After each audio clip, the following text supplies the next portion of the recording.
We may now declare the opening of our unofficial UN General Assembly. My name is Antonia. And I am Diana. For our show today, we have representatives from the US, China, South Korea, Japan, and France. Please introduce yourself to the audience. Hello, my name is Sara. 大家好，我是 Dawn. Bonjour, je m'appelle Taekhyun. konnichiwa, watashi wa Yori desu. 안녕하세요, 로라입니다. Laura, not too long ago, we had the first Korean boy group, BTS, win the top social artist win at the Billboard Music Awards 2017. How are Koreans reacting to this? Well, as it was the first time for a Korean group to ever win in any awards at the Billboard Music Awards, Koreans have described it as a miracle. Especially having come from a small entertainment agencies instead of the big three, it was majorly a shock to the Korean mass. Dae-so-dam, a journalist in the Korean newspaper company, has perceived BTS's win as a symbol of breaking the limit of how much K-pop idols can grow on the global stage. I agree with her comment. With a variety of factors that have allowed K-pop to reach a wide range of audiences, regardless of their nationality and point of access, Korean popular music has been rapidly growing. Yeah, K-pop is one of the most popular musical genres in Japan, especially among the younger generations. As O and Park had pointed out, quote, it is the Japanese fans that purchase Korean Hallyu products the most in the world, end quote. Although they are not limiting the products to specifically K-pop music products, I think the statement represents how much popularity K-pop music has gained in Japan. In the world where the West has defined the global popular culture since centuries ago, it is definitely interesting to see that K-pop music gained such influence across the globe. It will be worthwhile, indeed, to follow the future direction of K-pop and its growing global influence. This introduces us to our main topic for today, which is what attracts international fans from all different regions to Korean popular music.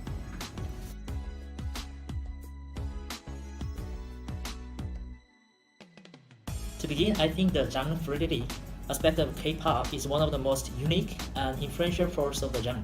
Long explained K-pop as a musical genre that incorporates a variety of styles. K-pop is able to offer different tastes of music to a wider range of audiences. But the question is, does genre fluidity attract international fans to K-pop first, or do these fans first become attached to particular artists and then support their music? Regardless of their constantly changing genres, it could very well be the other way around, where international fans learn to enjoy the different genres because their favorite idol group or singer sing it. Well, I have done some research in what attracts Westerners to K-pop, and I found a Reddit thread titled, "Why do you non-Koreans like K-pop?" Several participants expressed that they enjoyed the differentness of K-pop. For example, a 27-year-old Mexican-American fan enjoyed how the musicians used all kinds of elements and influences from all over the place. He felt that he could identify strong Latin influences in artists like Outsider, MC Sniper, and Lee Sung, which he felt that he could relate better to given his ethnic background. Also, just by viewing the US iTunes chart as of June 7th, we see that listeners in the US appreciate a diverse range of music produced in Korea. The top 4 songs are by different artists with differing styles. For instance, 2 songs by pop rock band Day 6 take the number 1 and 2 spots. BTS, with a more hip-hop sound in their music, are number 3, and 17 are number 4, where they have a more dance sound to their song.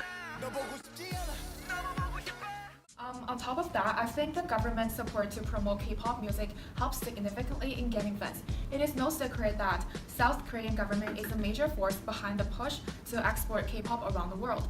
Various government agencies, such as the Foreign Ministry, sets aside money in their respective budgets to promote K-pop groups in order to boost Korea's national image in the world.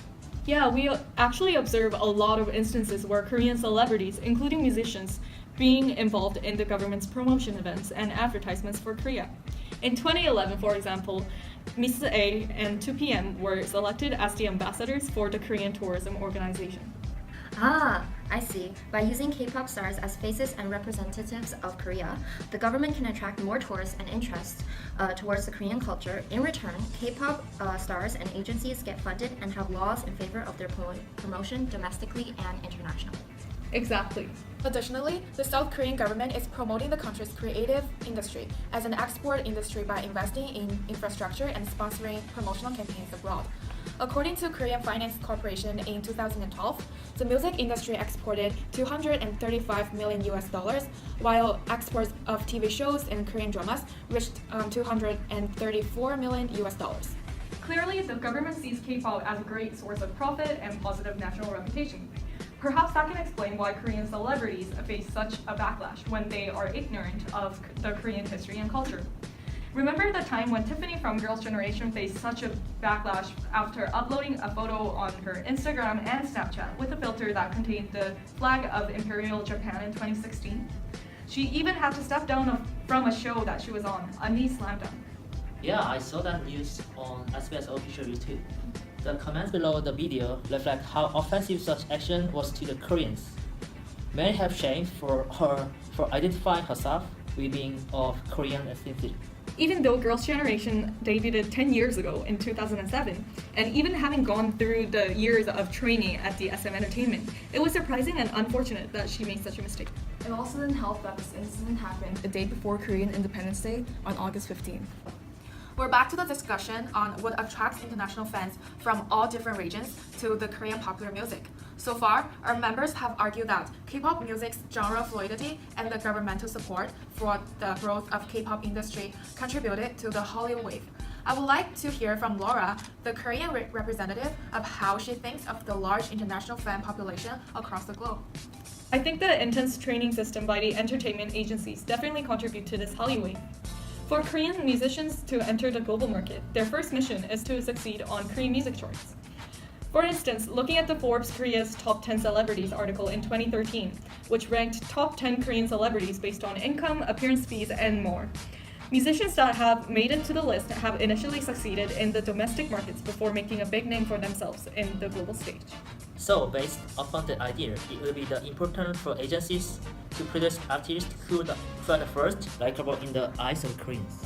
Yes, just looking at Girls' Generation, which is the longest running girl idol group of 10 years, the average years the members have spent in SM trainees is 5.7 years, compared to the average training period of members like AKB48 before debut, which ranges merely from 2 months to a year.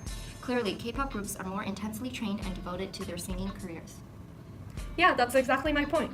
I think the level of mastery reached by the Korean artists in all aspects like singing, dancing, modeling, acting, and more definitely draws in more attention from the foreign fans. In addition to that, I think Korean groups are more accessible to their fans than Western artists.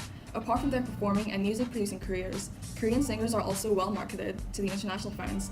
For example, SM Entertainment collaborates extensively with foreign musicians to adopt foreign musical forms and elements. I agree. In the late 1990s, agencies like the SM Entertainment began to look, quote, for talented songwriters outside Korea and contracted with licensing partners in Europe and the US, and collaborations with foreign overseas composers, producers, and choreographers increased as well, quote. We see this reflected in the opinion of international fans on Reddit. Several people on Reddit talk about how K-pop reminds them of catchy Western songs from the 90s and early 2000s. I was quite surprised at how more than one person had mentioned this. But if we say that K-pop is enjoyable to the ears of international fans in the West because of their similarity to the Western music, wouldn't we be implying that K-pop is basically Western music but in Korean? If so, why wouldn't international fans just listen to their Western songs and support Western singers who are much more accessible to them? It might appear as if K-pop is increasingly losing its culturally distinctive sound and qualities in which the dominant audience in Korea is accustomed to. If K-pop continues to conform to Western entertainment market, the music genre is in risk of losing its uniqueness. Although this is a valid point, contemporary K-pop still emphasizes its distinctive Asian values which resonate with nationals, such as group collaboration where each member is in charge of a certain role, strong and synchronized choreography points, as well as the idols keeping a balance between a clean, pure image while also exercising a dual, more sexualized representation. And on top of all this, why hasn't anybody mentioned the K-pop singers' amazing visual yet? And their perfect bodies. Oh, I'm so sad to see people this bad. But it's okay. I got my IU. As long as we have Chanyeol and his amazing face and voice. Chanyeol? Look at my boys and block feet. Cute, charming, and talented. But seriously, K-pop has amazing visuals. Okay, let's not turn this into a fan war. I think this is a good time to conclude our show today. Korean popular music has gained an immense amount of international attention from many different regions. This phenomenon was possible only with the variety of genres K-pop offers, support from the Korean government, artists' intense trainee years, collaborations and hybridizing with Western music, and lastly, the maintenance of Asian cultures and values that appear to the West as exotic and East as familiar. Korea's ever-growing music scene is definitely something worthwhile to keep up with, and with the amazing visual aesthetics that it offers, Keeping up is never a challenge. With this, we close our 138th meeting of the Unofficial Assembly. Thank you.